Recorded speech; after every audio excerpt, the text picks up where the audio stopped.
Мөрөн сумын гэмтэр зөрчлөөс урьдчилан сэргийлэх ажлыг зохицуулах салбар зөвлөл.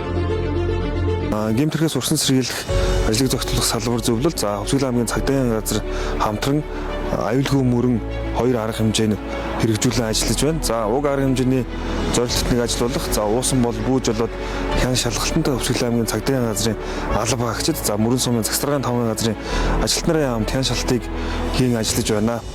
За иргэд та бүхэн согтруулах хугацааны зүйл хэрэгэлсэн үедээ тээврийг хэрэгсэлж олоодохгүй байх. За түүний улмаас зам тээврийн осолд өртөж гэмтгээс урьдчилан сэргийлэх зорилгоор уг зөрчлийг үйлдэхгүй байхыг анхааруулж байна. За мөн дулааны улирал эхэлж байгаатай холбогдуулан 2 дугаар тээврийн хэрэгсэл замын хөдөлгөөнд ихээр оролцож байгаа тул за насан туршаагүй болон эрхэм хүнлэхгүй хүнд тээврийн хэрэгсэлж олоодох өрүүл шилжүүлэхгүй байх. За 16 нас хүрээгүй хүүхдэд за мафиад унуулахгүй байх зэрэг зөрчлүүдийг гаргахгүй байхыг цагдаагийн байгууллагаас анхааруулж байна.